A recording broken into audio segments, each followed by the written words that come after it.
Boys and girls, welcome back to Kate's Kindergarten. I want to share one of my favorite books with you today, and I read this book for St. Patrick's Day.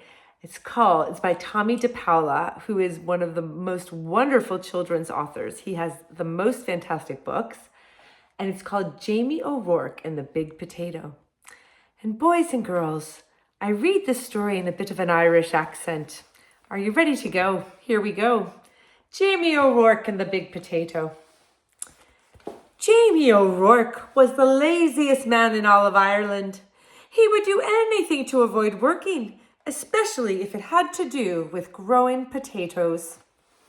Look at Jamie, he's just sleeping on the bench. Jamie O'Rourke, his wife Eileen said, "We'll have nothing to eat this winter if you don't go out and dig up the praties."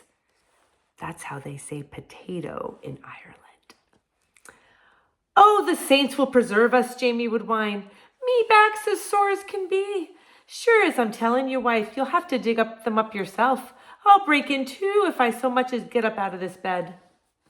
So Eileen, who had done all the planting and watering and weeding anyhow, would go out to the tiny garden and dig up the smallest potatoes in all of Ireland.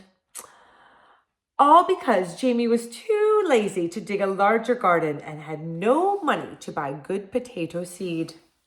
Oh, look at poor Eileen with the tiniest little potato. Then poor Eileen wrenched her back, and was laid up in bed. Saint Bridget and the Virgin Mary herself must have smiled on Eileen O'Rourke, the village women said. Why, it's the first rest she's had since marrying that lazy old Jamie O'Rourke. With Eileen in bed, Jamie began to worry.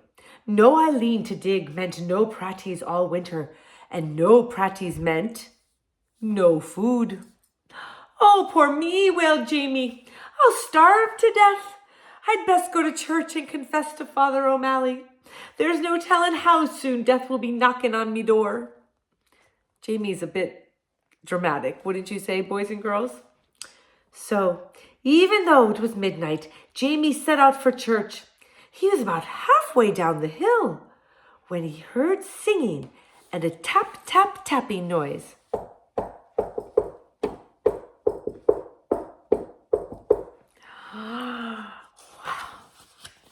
"Sure, and wouldn't I be knowing," Jamie whispered, "but I swear it's a leprechaun."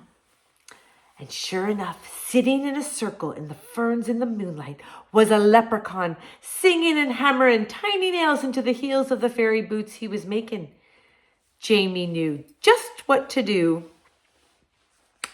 He crept up behind the little man by his coattails, and he held firm.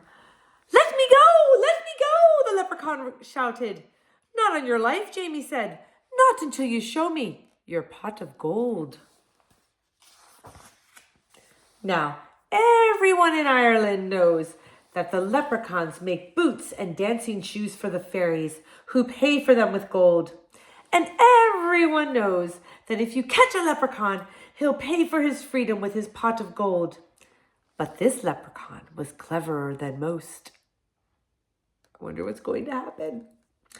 "Oh, please, Mr. Mortal Man," he pleaded. "I'm just starting out making fairy shoes, and I only have 1 or 2 pieces of gold in me pot. Wouldn't you take a wish instead?" Why, what would I wish for?" Jamie asked. "Me, who's about to die of starvation because my wife is sick in bed and can't dig up praties for the winter, and they're such puny praties anyhow." "Well," said the leprechaun, reaching into his pocket, "you could wish for the biggest pratie in the whole world.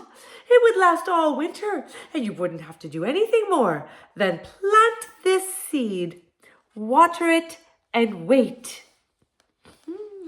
What do you think he should do, boys and girls? Do you think Jamie should go for the pot of gold, or should he go for the pratie seed? That sounded wonderful to Jamie. "Done," he said. And as the leprechaun dropped the seed into Jamie's hand, Jamie let go of his coattails and off the leprechaun scampered. When Eileen heard what he had done, she was furious. What can you imagine? What would her face look like when she learned that Jamie gave up a pot of gold? Oh, can you make a really surprised, a little bit angry face? Oh, she was furious.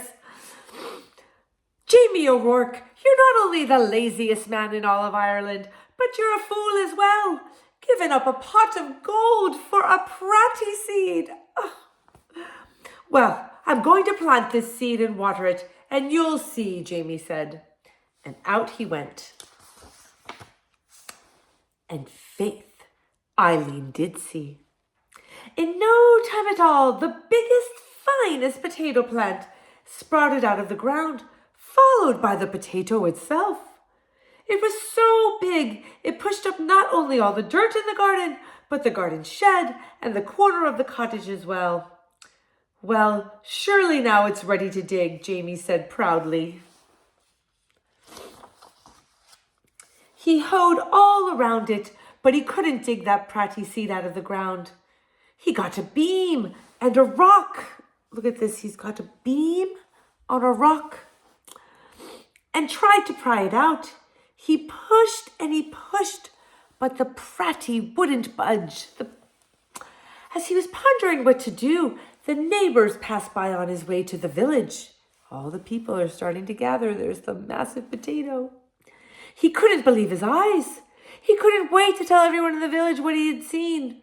And before he knew it, the hill up to Jamie's was filled with villagers coming to see the big potato. Where did it come from? They all asked. Jamie told them about the lucky night when he caught the leprechaun and how smart he'd been. Why, anyone could have had a pot of gold, he bragged, but the biggest pratie in the world?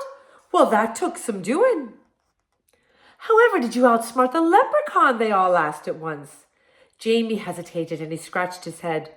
We'll help you dig up your pratie, Jamie, if you tell us how you did it. And they grabbed shovels and hoes and they started to dig.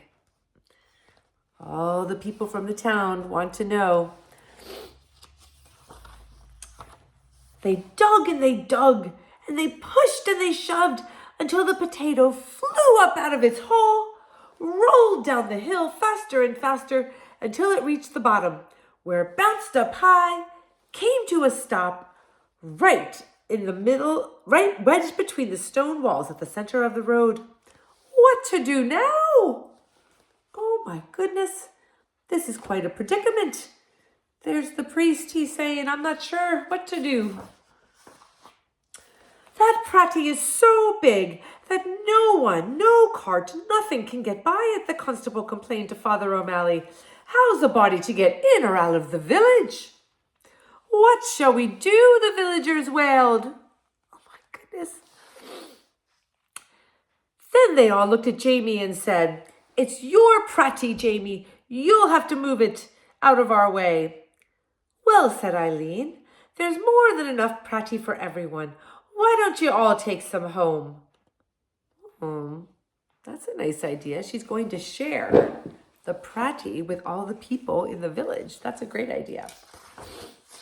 So all the villagers sawed and chopped and carted off huge pieces of potato while Jamie sat on the stone wall and watched. Here's Jamie doing what Jamie does best. He's just being lazy, watching everyone. All winter long, everyone had potato to eat and eat and eat and eat and eat and eat until no one wanted to see or hear a potato again.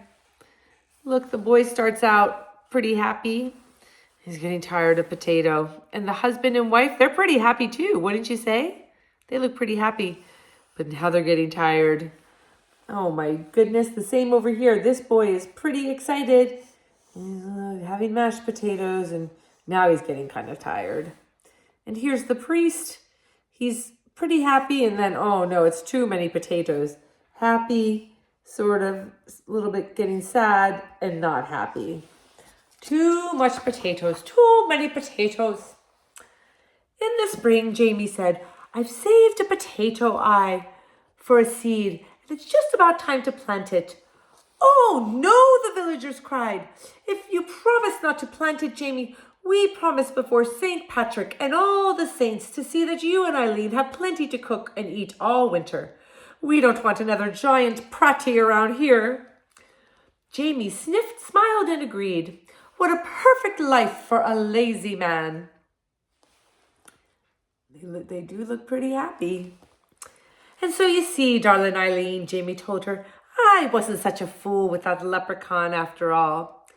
And Eileen had to admit that Jamie O'Rourke was right.